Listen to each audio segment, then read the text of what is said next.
हाँ, नमस्कार दोस्तों एवं छात्र छात्राओं। आज GK Ravindra Chauhan YouTube channel के ऊपर फिर से मैं नया टॉपिक लेकर के आपके बीच में हाजिर हूं।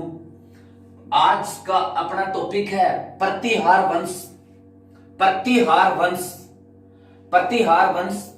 देखो, पीछे की क्लास में मैं बता चुका हूं, मोहनोत नैणसी ने और भारत के अंदर प्रतिहारों की कुल 26 शाखाएं बताई। इनमें राजस्थान के अंदर 2 शाखा थी। एक तो मंडोर शाखा, जो सबसे प्राचीन शाखा, जो पीछे की क्लास में हमने पढ़ ली है।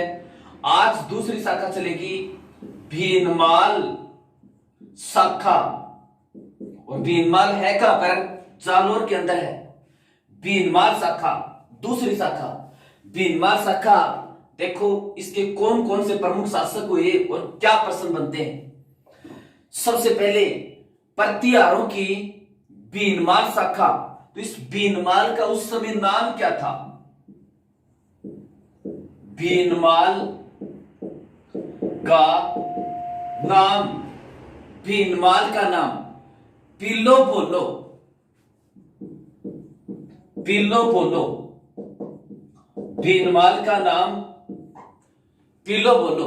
और पिल्लो बोलो को उल्लेख किसने किया है? हर्षवर्धन के काल में एक विदेशी चीनी यात्री आया था, ह्वेनसांग। ह्वेनसांग ने कहा, ह्वेनसांग ने अपने साहित्य में भीनमाल के लिए पिल्लो बोलो शब्द का उल्लेख किया है। दूसरा प्रश्न, मोहनोत नैणसी के अनुसार प्रतिहारों की 26 शाखाएं थी। उन सब में ताकतवर शाखा कौन सी थी? तो ये भीनमाल शाखा। इंपॉर्टेंट प्रश्न है। भीनमाल है कहां पर? जालोर में। तो अगला प्रश्न, प्रतिहारों की सबसे, प्रतिहारों की सबसे शक्तिशाली शाखा। प्रतिहारों की सबसे शक्तिशाली शाखा कौन सी है? भीनमाल शाखा।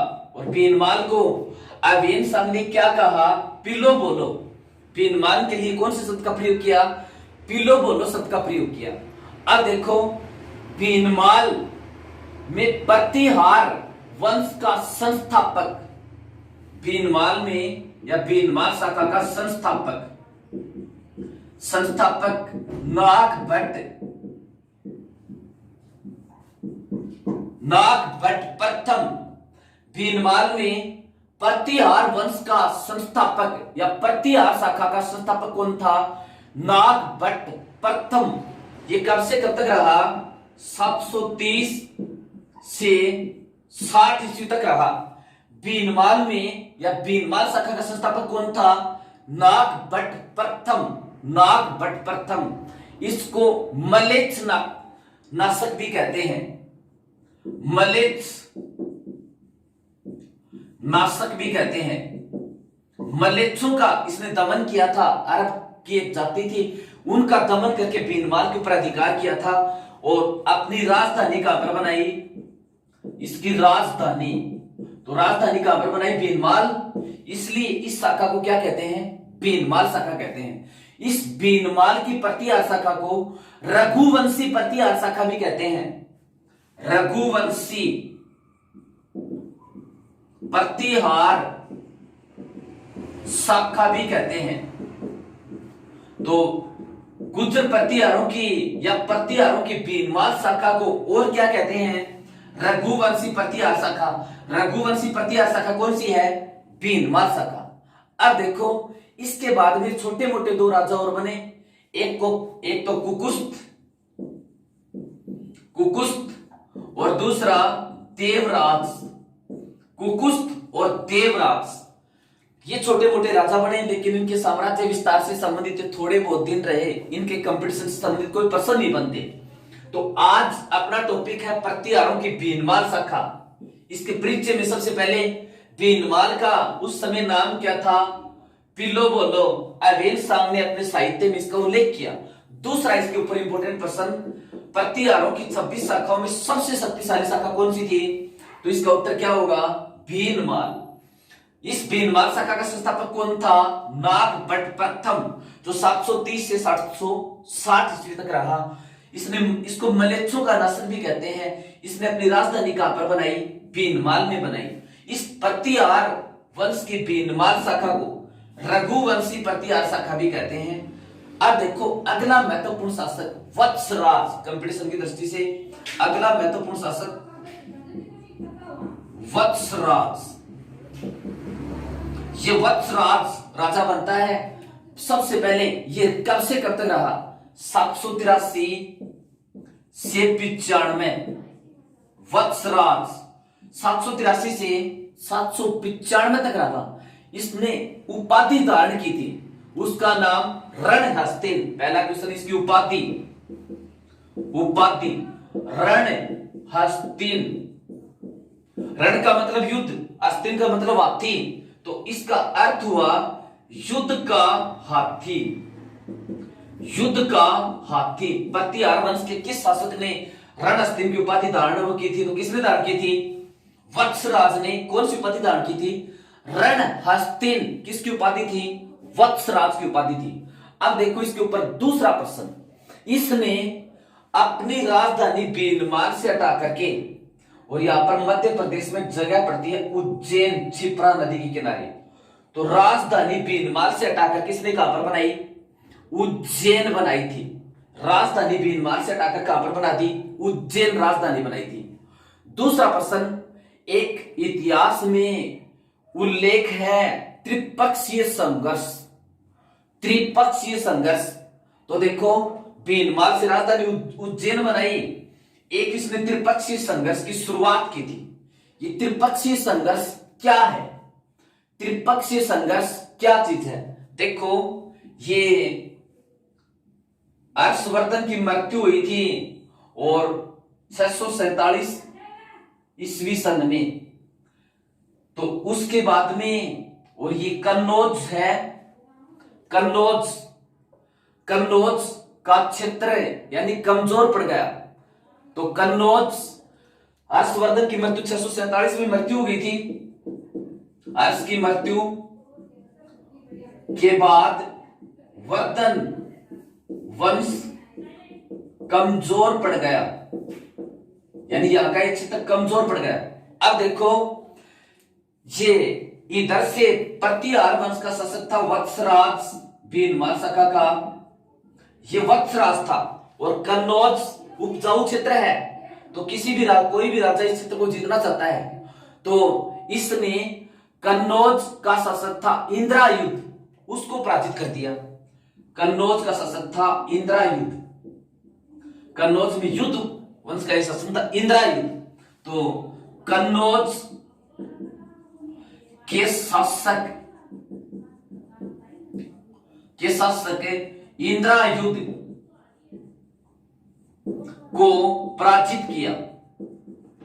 कन्नौज के शासक इंद्रायुध के साथ लड़ाई करके पराजित कर दिया, कन्नौज के ऊपर अधिकार कर लिया। अब इसके बाद में देखो ये बंगाल के अंदर कन्नौज को इसने जीत लिया वत्सराज ने। ये बंगाल है, बंगाल के अंदर पाल वंश का शासन था। पाल वंश, इस पाल वंश के शासक था, तो पाल वंश के शासक था धर्मपाल। धर्मपाल ने सोचा कि ये तो गलत हो गया, ये तो वत्सराज ज्यादा शक्तिशाली हो जाएगा, तो धर्मपाल ने वत्सराज के ऊपर फिर आक्रमण किया। लेकिन उसमें जीत किसकी हुई? वत्सराज की जीत हुई। इन दोनों के मध्य मुंगेर का युद्ध हुआ था। तो अगला प्रश्न वत्सराज के ऊपर क्या बनता है? मुंगेर। मुंगेर जिसका दूसरा नाम ये इसको कह सकते हैं मुदगगिरी। मुंगेर, मुदगगिरी युद्ध में पाल वंश के शासक धर्मपाल को हराया। पाल वंश का शासक था धर्मपाल, तो वत्सराज ने पहले इसको इंद्रायुध को हराया, इसको हराया, कन्नौज पर अधिकार कर लिया। फिर पाल वंश का राजा था धर्मपाल, इसको मुंगेर युद्ध में हराया, यानी शक्तिशाली बनता जा रहा है। रणस्थल इसकी उपाधि है, युद्ध में हाथियों की तरह से लड़ने वाला। अब देखो इसके बाद में क्या होता है, राष्ट्रकूट, यहां पर दक्षिण भारत में राष्ट्रकूट वंश का शासन था। राष्ट्रकूट वंश, राष्ट्रकूट वंश का शासक था ध्रुव प्रथम। ध्रुव प्रथम, उस ध्रुव प्रथम ने सोचा कि ये तो गलत हो जाएगा, ये वत्सराज ज्यादा शक्तिशाली हो जाएगा, पूरे भारत को ही जीत लेगा, अपने को भी परेशान करेगा। तो ध्रुव प्रथम ने वत्सराज को युद्ध में पराजित किया। कहते हैं ये वत्सराज मरुस्थल के अंदर शरण लेने के लिए मजबूर हो गया था। तो प्रश्न यहां पर बड़ा जबरदस्त इंपॉर्टेंट बनता है, ये वत्सराज के विजय अभियानों के ऊपर प्रतिबंध लगाने वाला राष्ट्रकूट वंश का शासक कौन था? ध्रुव प्रथम।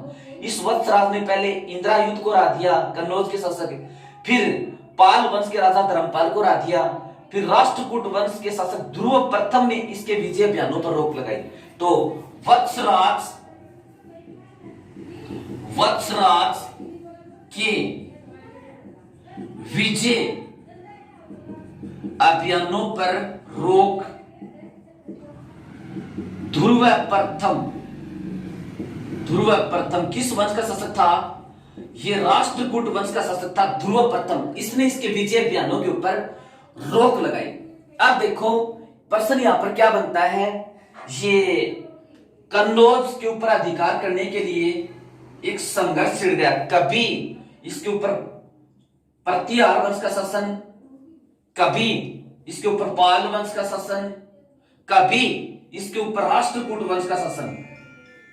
तीन शक्तियों के मध्य संघर्ष चला था। देखो ये कन्नौज रह गया, कभी वत्सराज ने इसको जीत लिया, कभी राष्ट्रकूट ने इसको जीत लिया, कभी पाल वंश ने इसको जीत लिया, कभी प्रतिहार और राष्ट्रकूटों की लड़ाई होगी, कभी राष्ट्रकूट और पाल वंश के राजाओं की लड़ाई होगी कन्नौज पर अधिकार को लेकर के। तो तीन शक्तियों के मध्य संघर्ष चला था, इसलिए इसको त्रिपक्षीय संघर्ष कहते हैं। ऑटोमेटिक प्रश्न निकल कर के आ गया, प्रतिहार, राष्ट्रकूट व पाल वंश के राजाओं के मध्य त्रिपक्षीय संघर्ष का क्या कारण था? तो क्या कारण था? कन्नौज पर अधिकार करना। इस त्रिपक्षीय संघर्ष की शुरुआत किसने की थी? तो प्रतिहार वंश के शासक वत्सराज ने इस त्रिपक्षीय संघर्ष की शुरुआत की थी। तो कभी प्रतिहार जीत जाते, कभी राष्ट्रकूट जीत जाते, कभी पाल वंश के शासक जीत जाते। अगला प्रश्न ये बनता कि अंतिम विजय किसकी हुई? लास्ट के अंदर कौन जीते? तो अंतिम विजय किसकी हुई? अंतिम विजय हुई थी प्रतिहारों की। तो देखो त्रिपक्षीय संघर्ष की शुरुआत, तो त्रिपक्षीय संघर्ष की शुरुआत करने वाला कौन था? वत्सराज। और त्रिपक्षीय संघर्ष किस किसके मध्य हुआ था? प्रतिहार, राष्ट्रकूट और पाल वंश के राजाओं के मध्य। लगभग 200 वर्षों तक चला था, 200 वर्षों तक चला था। कभी ये जीत जाता, कभी ये जीत जाता, कभी ये जीत जाता। तो प्रश्न यहां पर पूछते हैं कि अंतिम विजय किसकी हुई? त्रिपक्षीय संघर्ष में अंतिम विजय किसकी हुई? तो अंतिम विजय किसकी हुई थी? अंतिम विजय हुई थी प्रतिहारों की। इस त्रिपक्षीय संघर्ष के अंदर अंतिम विजय किसकी हुई थी? अंतिम विजय हुई थी प्रतिहारों की।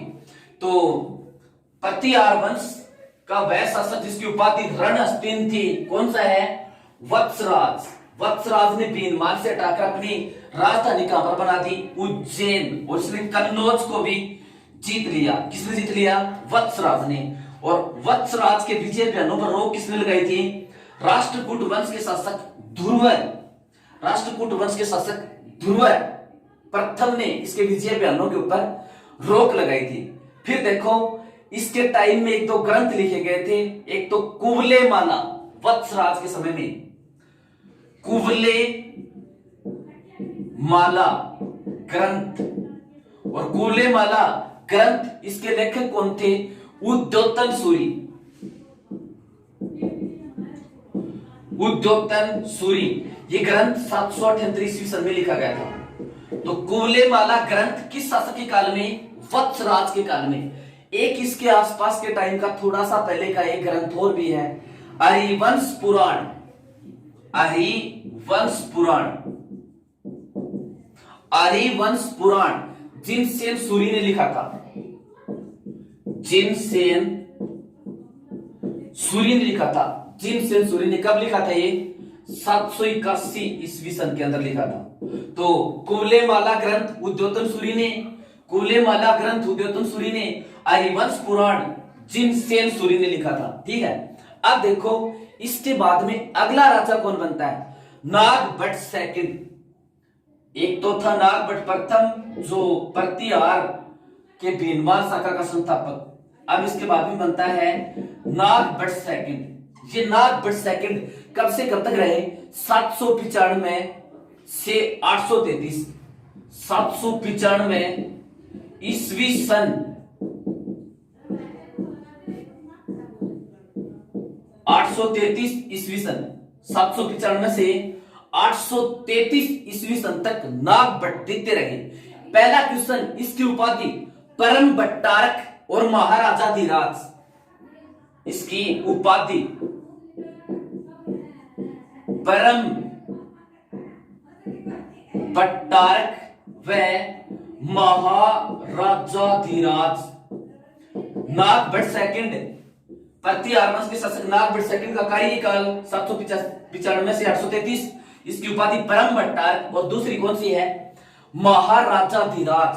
परम भट्टारक और महाराजाधिराज। ठीक है, अब देखो कन्नौज के शासक धर्मपाल के सेनापति चक्रायुद्ध को हराया। चक्रायुद्ध को हराकर कन्नौज पर अधिकार कर लिया और इसने राजधानी कहां पर बना ली? कन्नौज को बना ली। यानी जो त्रिपक्षीय संघर्ष की शुरुआत हुई थी ना, उस शुरुआत को इसने और भी आगे बढ़ाया और कन्नौज का एक शासक था, उसको पराजित करके कन्नौज के ऊपर अधिकार कर लिया और कन्नौज को राजधानी बना ली। ध्यान रहे, इससे पहले वाले शासक की राजधानी उज्जैन थी, उनकी राजधानी पूछते कि कन्नौज को जीतने के लिए सबसे पहले संघर्ष की शुरुआत तो की थी वत्सराज ने, लेकिन राजधानी किसने बनाया था? सबसे पहले तो नागभट्ट सेकंड ने। कन्नौज का शासक था धर्मपाल। ये पाल वंश के धर्मपाल, और धर्मपाल का सेनापति उसका नाम था चक्रायुद्ध को हराकर कन्नौज पर अधिकार व राजधानी बनाया। किसने? नागभट्ट सेकंड। कन्नौज का शासक था धर्मपाल, उसका सेनापति था चक्रायुद्ध। इस चक्रायुद्ध को यहाँ के नागभट्ट सेकंड ने, भीनमाल के शासक नागभट्ट सेकंड ने इस कन्नौज का शासक धर्मपाल का सेनापति चक्रायुद्ध को हराकर कन्नौज पर अधिकार कर लिया और कन्नौज को राजधानी बना ली। ठीक है, किसने? नागभट्ट सेकंड ने। इसका अंतिम समय ऐसा आया कि इसने गंगा नदी में कूद करके इसको आत्महत्या करनी पड़ी। ये गंगा नदी है, गंगा नदी। इस गंगा नदी में कूद करके इसने आत्महत्या कर ली थी। तो प्रतिहार वंश का वह शासक जिसने गंगा नदी में कूद कर आत्महत्या कर ली थी, तो इसका उत्तर भी क्या होगा? नागभट्ट सेकंड। इसको ऐसे भी कह सकते हैं कि प्रतिहार वंश का वह शासक जिसने गंगा नदी में कूद करके समाधि ले ली थी, तो इसका उत्तर भी क्या होगा? नागभट्ट सेकंड। और प्रतिहार को सबसे पहले, कन्नौज को सबसे पहले राजधानी भी किसने बनाई थी? नागभट्ट सेकंड ने। अब इसके बाद में अगला राजा बनता रामभद्र। अगला राजा बनता है रामभद्र। ये 833 से 36 तक रहा। 833 से और 36 तक रहा रामभद्र। ये पाल शासक देवपाल ने रामभद्र को हरा करके और फिर से कन्नौज पर अधिकार कर लिया। पाल शासक, इससे पहले वाले शासक ने कन्नौज पर अधिकार किया था, राजधानी बनाई थी। फिर पाल शासक देवपाल ने रामभद्र को हराकर पुनः कन्नौज पर अधिकार कर लिया, यानी कन्नौज फिर से जीत लिया इसके टाइम में, तो ये फिर कमजोरी हुआ, तो फिर यानी कमजोरी राजा था। फिर इसके पुत्र ने इसकी हत्या करके और इसका पुत्र आगे राजा बनता है। इसके पुत्र का नाम मिहिर भोज या भोजराज, मिहिर भोज या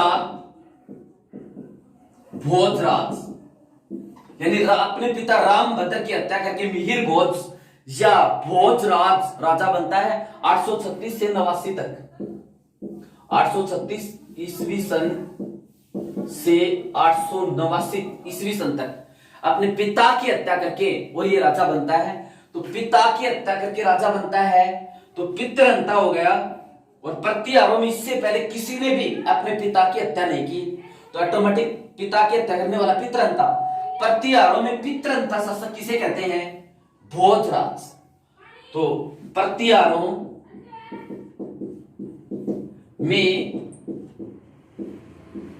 पितृहंता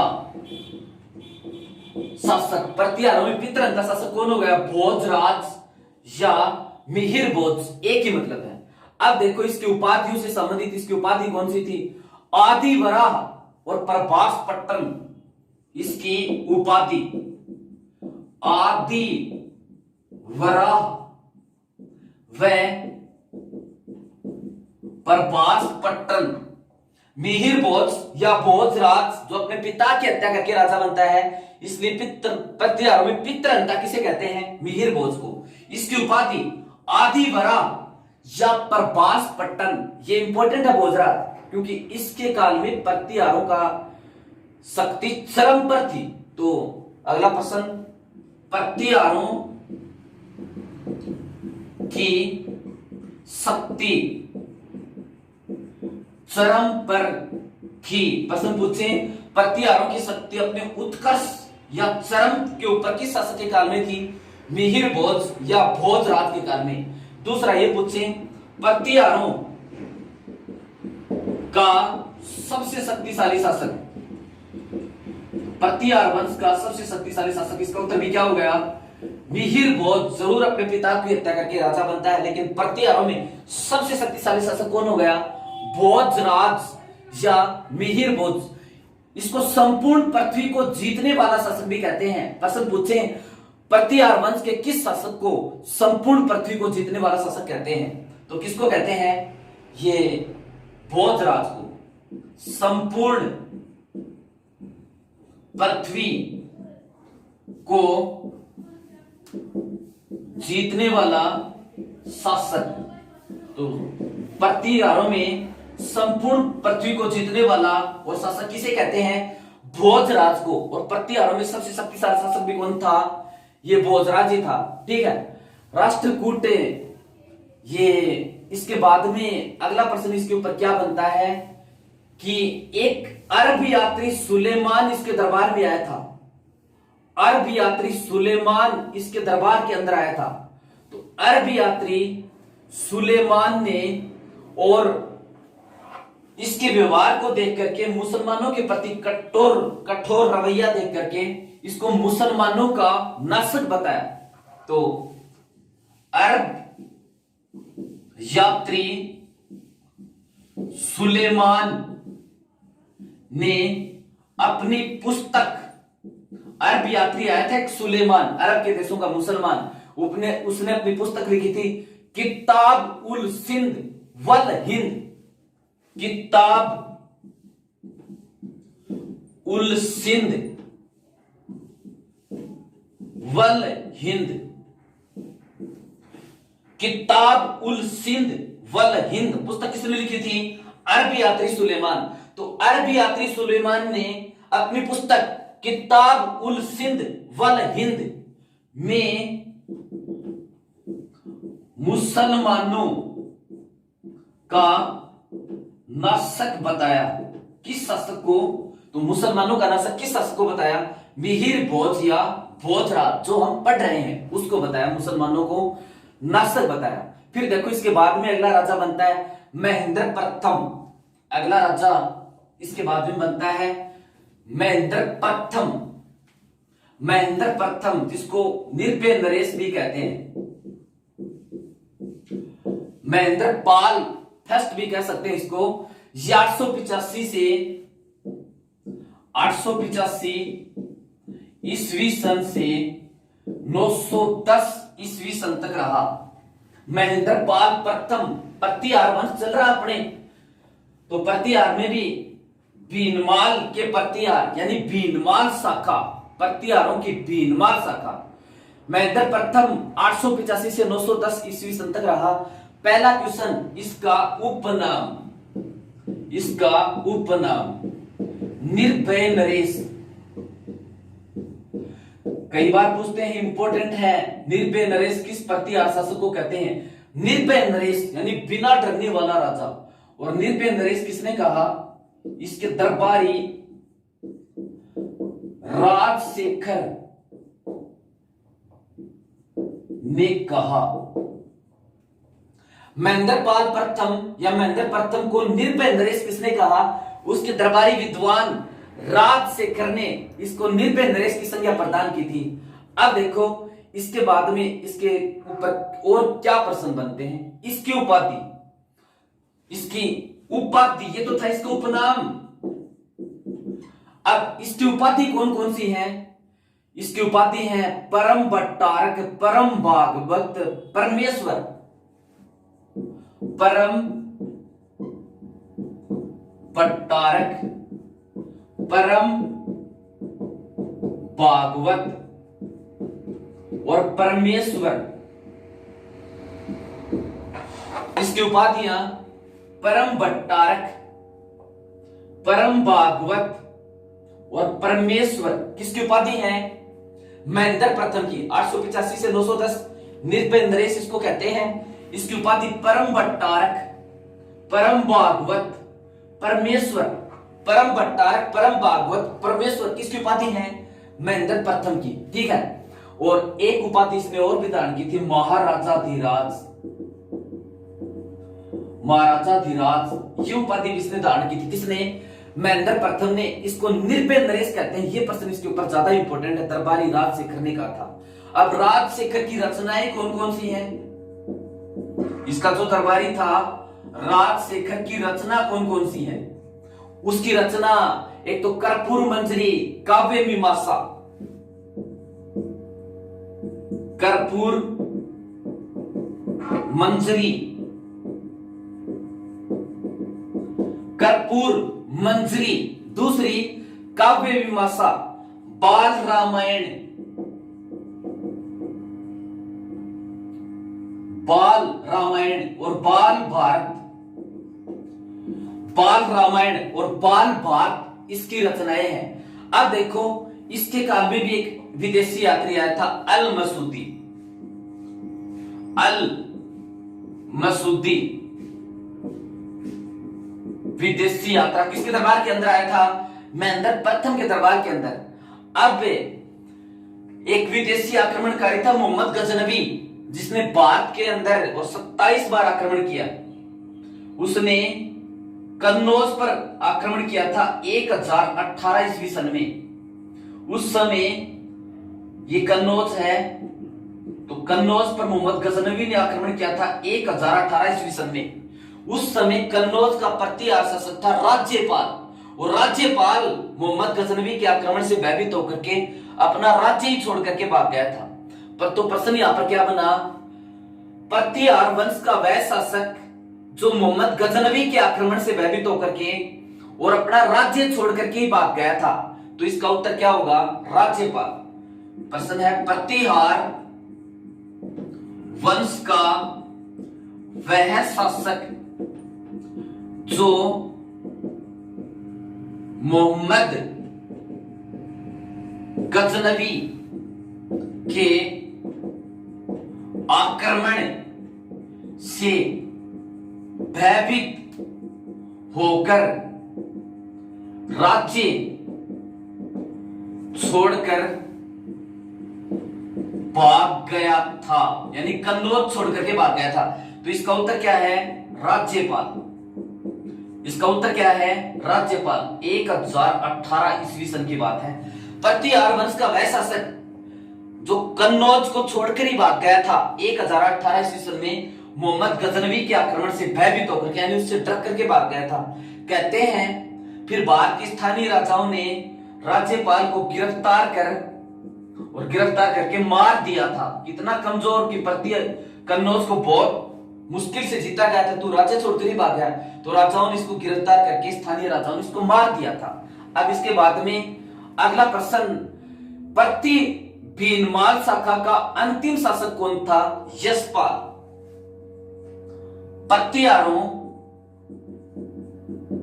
की भीनमाल शाखा का अंतिम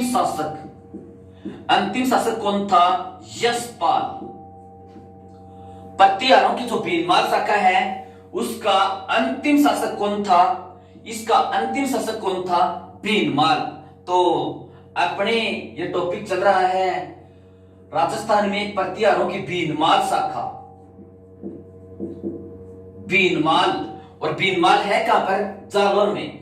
इसके ऊपर पतियारों की जितनी भी भारत के अंदर 26 शाखाएं थी उसमें सबसे शक्तिशाली शाखा कौन सी थी? भीनमाल शाखा। इस भीनमाल शाखा का संस्थापक तो कौन था? नागभट्ट प्रथम। ये तो इसका संस्थापक था, लेकिन जो सबसे शक्तिशाली शासक था, इसका जो सबसे शक्तिशाली शासक था वो था भोजराज। और त्रिपक्षीय संघर्ष की शुरुआत करने वाला शासक था वो था वत्सराज। और निर्भय नरेश कहते हैं महेंद्र प्रथम को। तो महेंद्र प्रथम 885 से 910 तक इसको निर्भय नरेश कहते हैं। इसकी उपाधि परम भट्टारक, परम भागवत, परमेश्वर, महाराजा धीराज इसकी उपाधियां थी। इसके दरबारी राजशेखर की रचनाएं कौन कौन सी हैं? कर्पूर मंजरी, काव्य मीमांसा, बाल रामायण, बाल भारत, अल मसूदी इसके दरबार के अंदर आया था, महेंद्र प्रथम के दरबार के अंदर। और पतियार वंश का वह शासक जो मोहम्मद गजनवी के आक्रमण से भयभीत होकर के राज्य छोड़कर ही भाग गया था, कौन था? राज्यपाल। 1018 ईस्वी सन में राजाओं ने इसको गिरफ्तार करके मार दिया। पतियारों की भीनमाल शाखा का अंतिम शासक कौन था? यशपाल।